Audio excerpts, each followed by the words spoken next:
बोलती पुस्तके. ज्यांना वाचनाचा नाद त्यांना बोलती पुस्तके घाली साद. आमचं चॅनल सबस्क्राईब करा आणि सबस्क्राईब करायला इतरांनाही सांगा. नमस्कार श्रोते मित्र हो, बोलती पुस्तके सादर करत आहे ज्येष्ठ लेखक काका विधाते लिखित कादंबरी संताजी, प्रकरण 22. जिजाऊंनी मनात आणल्यावर अशक्य काहीच नव्हतं.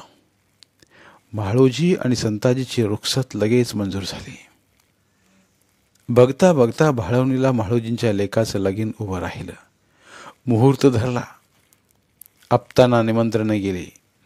मित्र हितचिंतक घरचं कार्य समजून राबू लागले. आसपासचे दूरचे देशमुख, पाटील, कुलकर्णी, नाडगौडा, वतनदार, मिरासदार लग्नाला आलेले.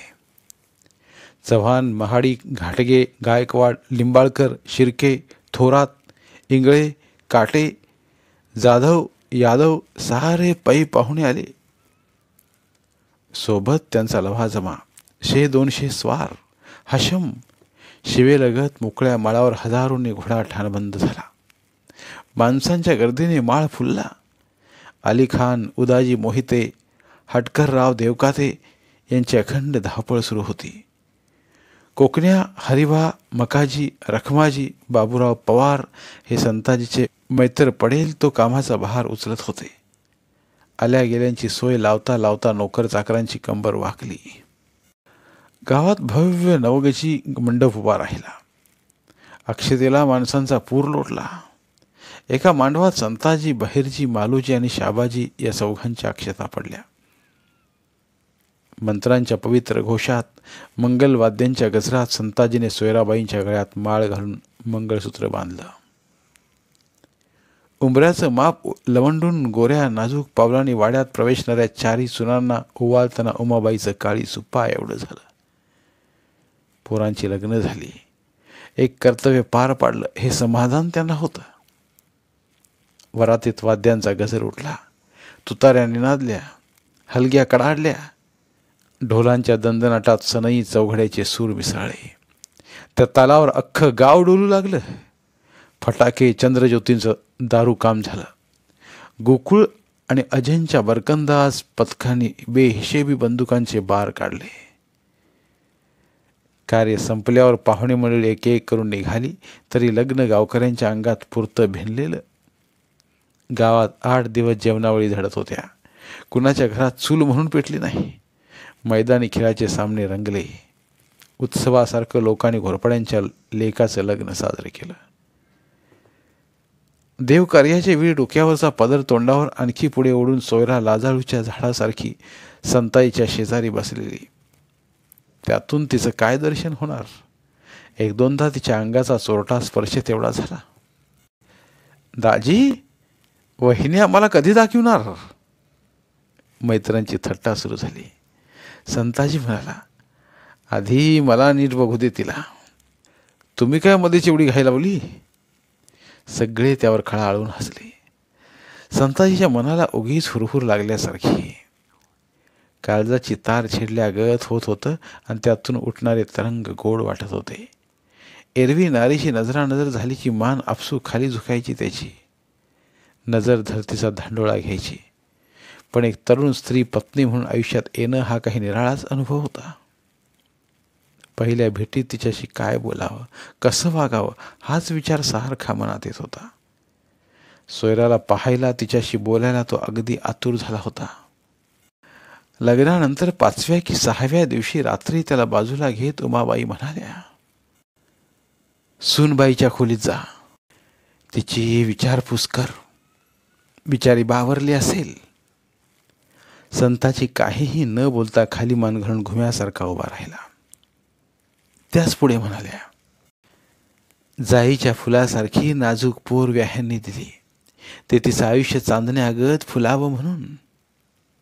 नातं झाल्यानं माणूस काही लगेच आपलं होत नाही. त्याला माया लावावी लागते, प्रेम द्यावं लागतं. आता ती जबाबदारी तुझी. संताजी शय्यागृहात आला. फुलांच्या माळांनी भिंती सजवलेल्या. खोलीभर त्या फुलांचा सुगंध दरवळत होता. दाराला कडी घालून तो सजवलेल्या शय्येकडे आला.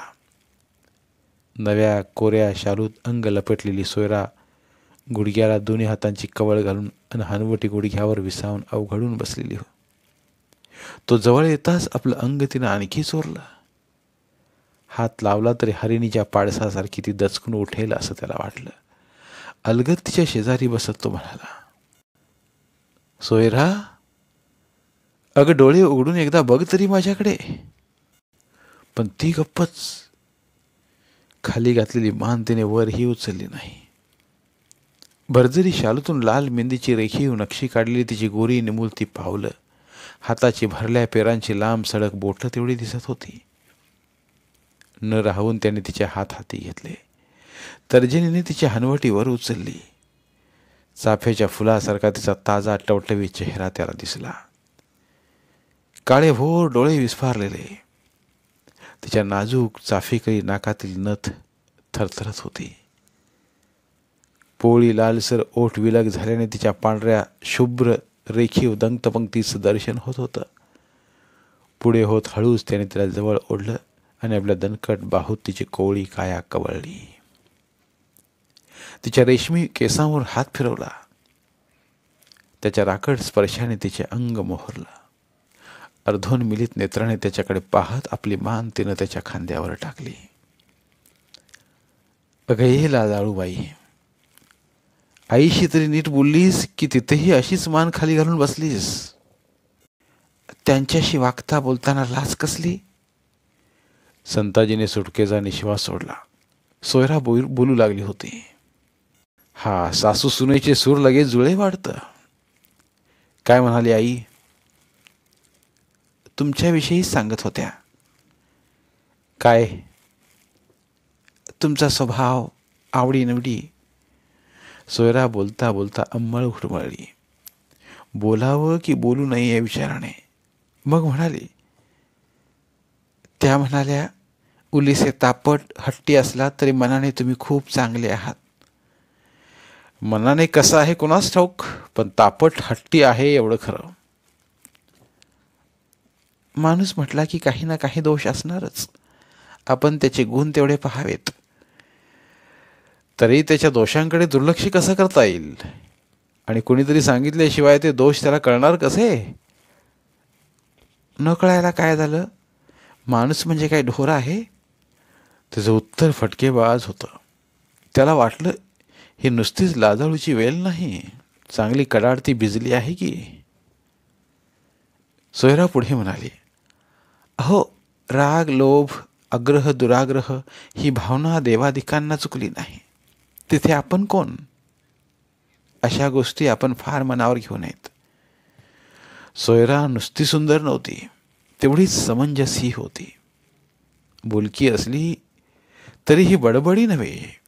शांत सुशिक असली तरी स्वभावाने शेळपट नव्हे हे संताजीला उमगलं. बाळवणीला दिवस मजेत जात होते. प्रत्येक क्षण सुखाचा, आनंदाचा वाटत होता. असाच एके दिवशी संताजी झुंझुरक्याच्या वेळी नेहमीसारखा रपेटीला निघाला. त्याचा लाडका घोडा माणिक दुडक्या चालीने एरळा नदीच्या दिशेने दौडू लागला. पौषातली मी म्हणणारी थंडी, नदीकाठी असल्या उसाच्या फडात रात्रभर कोंदलेला गच्च गारवा वाऱ्यासवे बाहेर पडत होता. शेतातली पिकेही काकडलेली. तांबडं फुटलं तशी उगवतीच्या क्षितिजावर शेंद्री रंगाची प्रभा फाकली. झाडांच्या उभेला विसावलेली पाखरे चिवचिवत निळ्या नभात भराऱ्या मारू लागली. लाल भडक सूर्यबिंब हळूच क्षितिजावर डोकावलं. त्याची कोवळी उन्ह सृष्टीवर पसरताच काळोखाचा तवंग घातला. उगवायची घाई झाल्यासारखा सूर्य बघता बघता हात भर वर आला. उन्हाच्या उबदार स्पर्शाने तृणपाती थरारली. त्यांच्यावरचे दहीवराचे थेंब मोत्यासारखे चमकू लागले. रात्रभर आसऱ्याला दडलेले कीटक उड्या मारू लागले. काढणीचा हंगाम सुरू होता. जोंधळा कापून शेतात जागोजाग त्याच्या पेंड्या बांधून ठेवलेल्या. काही वावरात दाण्याने टिचून भरल्या कणसांचा भार पेलत जोंधळ्यांची धाटे अजूनही मेटाकुटीने उभी होती. कापणीला आलेल्या गव्हाची पांढरी तांबूस राणे वाऱ्याने सळसळत होती. पागरांचे थवेच्या थवे पिकावर घिरट्या घालू लागले. त्यांना हकलण्यासाठी शेतकऱ्यांच्या हळ्या सुरू झाल्या. मचानावरून गोफणी भिरभिरू लागल्या. सकाळचा हा सुंदर देखावा डोळ्यात साठवत संताजी नदीकाठी आला. सारा परिसर निर्मनुष्य शांत, निसर्गाने जणू निस्तब्ध मौन धारण केलेलं. माणिकला चरणीला सोडून दवमाखल्या ओल्या गवतावर संताजी निवांत बसला. अंगातील थंडी कमी झाली तरी नाकाचा शेंडा आणि हाताची बोटं अद्याप गार लागत होती. डोळे मिटून काही वेळ त्याने शिवमंत्राचं पुनरुच्चारण केलं. ओम नमः शिवाय. विरक्त एकांतवासी, अवघ्या विश्वाचा लय घडवण्याचं सामर्थ्य धारण करणारा, पण जनकल्याणाचा भार वाहणारा मंगल मनोहरी शिव हे संताजीचं उपास्य दैवत होतं. शिवभक्तांचा कैवारी, अनाथांचा नाथ, जितका उदार तितकाच प्रलयंकारी. तांडवाच्या एका तडाख्यात पृथ्वी आणि आकाश कंपायमान करणारा त्रैलोक्य स्वामी. संताजीच्या मिटल्या डोळ्यांपुढे लाल पिवळ्या रंगाची आभा पसरली. तेजाच्या सहस्त्रावधी तरंगावर स्वार झालेलं नीलवर्णाचं भव्य शिवरूप नेत्रापुढे साकार होऊ लागलं. ते रूप जटाधारी, भस्म विलेपित मृगचर्मकटीधारक होतं. रम्य प्रभाती स्पष्ट धीरगंभीर स्वरात होणारं मंत्रांचं पुनश्चरण शरीरात नाद निर्माण करू लागलं. धुपाचा सुगंध पसरावा तसा श्रद्धेचा पवित्र भाव मनात दरवळू लागला. आणि एवढ्यात धावत्या घोड्यांच्या टापांचा कडाडता आवाज संताजीला अगदी जवळून ऐकू आला. डोळे उघडून त्याने पाहिलं. 7-8 वर्षांचं एक पोर भरधाव घोडा फेकत जात होतं. घोडा जातवान, रुंद पाठीचा. त्यावर स्वार झालं ते एवढंसं पोर घोरपडीसारखं त्याला घट्ट चिकटून बसलेलं. त्याची पिटुकली शेंडी हवेत उडत होती. उजवा हात उंचावून पट्टीच्या स्वारासारखं ते दौडत होतं. संताजीला भीती वाटली. हे कार्ट मांड सोडून उडून पडलं तर मरेल. याच्या अंगात एक हाड धड शिल्लक राहणार नाही, हा विचार त्याच्या मनात आला. तोच उलटी दौड मारत आले ते पोर जाता जाता त्याच्याकडे बघून खुदकन हसलं. संताजी चिडला. पागेतले सईस मोत्तद्दार घोड्यांना रपेट घालून नदीकाठावर जिथे पाणी पाजण्यासाठी घेऊन आले होते तिथे तो गेला आणि पागेचा हवालदार आजम खानावर कढाला.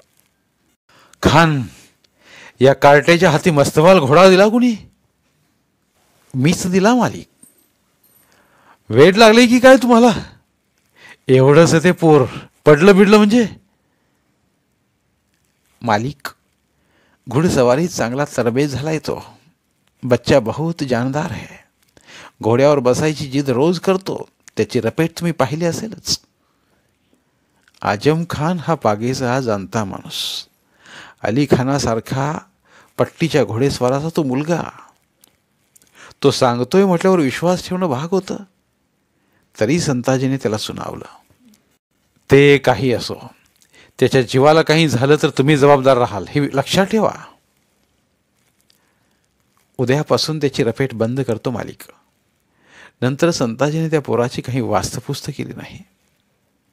2-1 दिवसांची पहाटेच्या रपेटेसाठी तो निघाला तेव्हा ते पोर त्याच्या घोड्याची ओठाळी धरून पागेच्या दारात हजर. काय रे, का उभा आहेस इथं? त्याने दरडावलं. तुमचीच वाट बघतोय. आजम चाचा म्हणाले की घोड्यावर बसायला तुमची परवानगी नाही. नाही बसायचं तू घोड्यावर. हातभर उंची नाही नि बेफाम घोडा पळवतोस. रपेट मी चांगली करतो, करून दाखवू तुम्हाला? नको. कुणाचा मुलगा तू? आपल्या वाड्यावर देवघराच्या पूजेसाठी ब्राह्मणाची गंगाबाई आहे ना, ती माझी आई. माझं नाव नारायण. गंगाबाईंचं नाव ऐकता संताजीला 2-1 वर्षांपूर्वी घडलेला प्रसंग आठवला.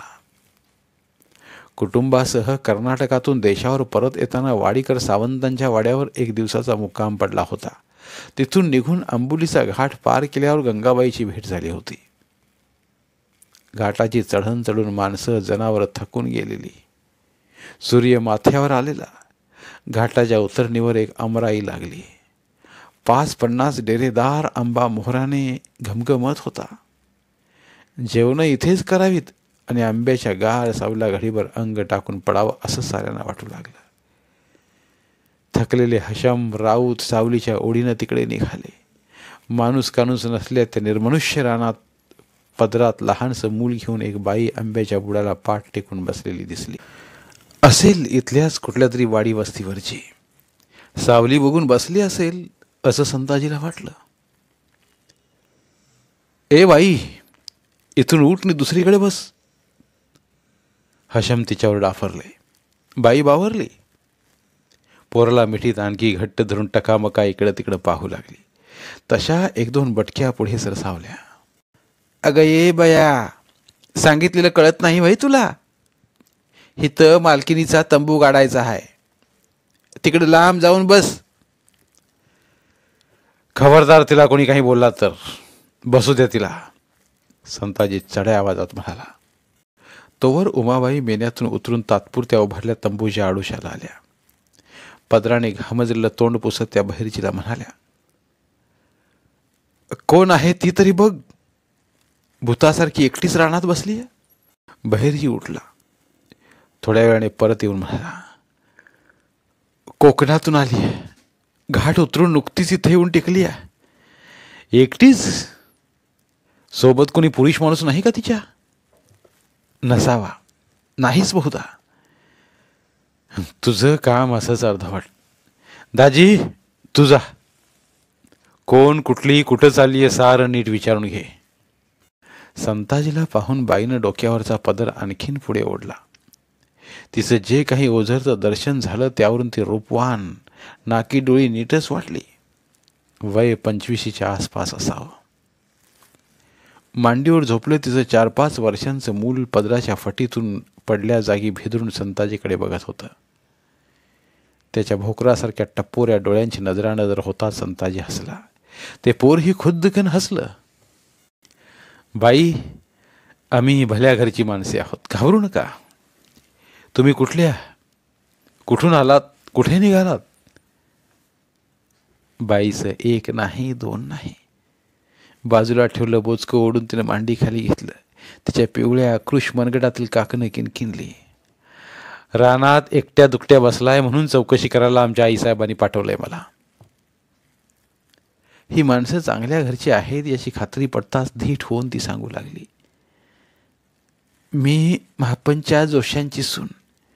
जोशी मूळ वरवड्याचे, 2 पिढ्यांपूर्वी महापनास येऊन राहिले. हे महापनच्या कुलकर्ण्यांकडे गुमास्ते होते. त्यांच्या तनख्यात निर्वाह कसा बसा व्हायचा. गुदस्ता एवढ्याशा आजाराने यांचा काळ झाला आणि मी एकटी पडले. एवढंच हे पोर पदरात. महापनास राहून चरितार्थासाठी घरकामं केली, भिक्षा मागितली, पण निभेच ना. उपास फार पडू लागले म्हणून मनाचा हिया करून महापन सोडून देशावर निघाले. बडा बोलून बाई पुन्हा गप्प झाली. तुमच्या यजमानांचं नाव काय म्हणालात? चवड्यावर बसून तिथेच पडल्या काडीने भुईवर रेघोट्या ओढीत संताजीने विचारलं. लोक त्यांना महादजी पंत म्हणत, मी त्यांची बायको गंगा. घरातलं मांजर बाहेर हाकलावं तसे शब्द तिनं मुखाबाहेर लोटले. तुमच्या या मुलाचं नाव? नारायण. तुम्ही आता निघालात कुठे? घाटावर जायचं एवढं ठरवलंय. तिकडे काही काम मिळेल, लोकांच्या घरची उष्टी खरकटी काढायची ही माझी तयारी आहे. संताजीने सारी हकीकत सांगताच उमाबाईंचं मन द्रवलं. भविष्याचा अदमास नसलेली ही बाई घाटावर जाणार म्हणते. घाट इथून तिथून पसरलाय. ही तरणीताठी विधवा कुणाकडे कशी राहील? हिचं देखणं रूप पुरुषांच्या वखवकलेल्या नजरांचा सामना कसा करू शकेल? बाईने दुनियेचा काहीच धांडोळा घेतलेला दिसत नाही. कुळंबीन धाडून उमाबाईला तिने बोलावून घेतलं.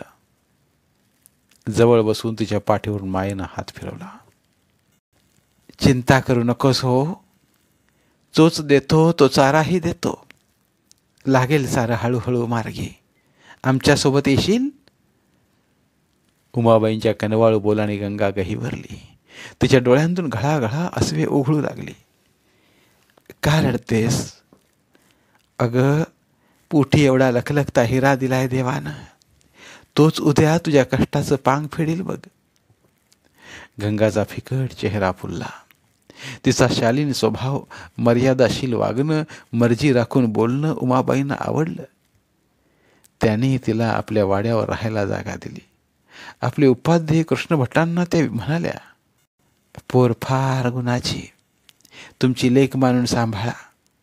लागेल तो खर्च वेळेस आम्ही आमच्या खाजगीतून देऊ.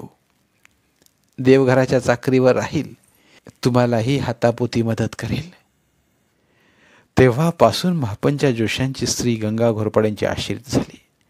भाळवणीला खंडेरायाच्या मंदिराशेजारी कृष्ण भटांसाठी राहतं घर बांधलेलं. त्यातली एक खोली तिच्या वाट्याला आली. पोटाची सोय झाली, डोक्यावर छत्र लाभलं. देवघराच्या व्यवस्थेचं मनाजोगतं कामही मिळालं. धन्यवाद. उर्वरित कादंबरी पुढील भागात.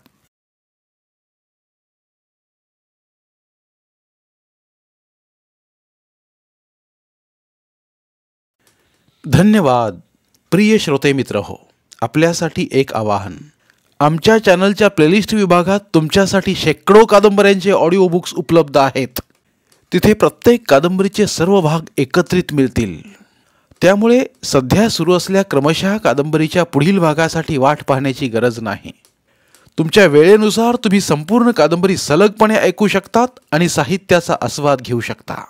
कृपया आमच्या चॅनलच्या होमपेजवर जाऊन प्लेलिस्ट चेक करा आणि तुमची आवडती कादंबरी निवडा. धन्यवाद.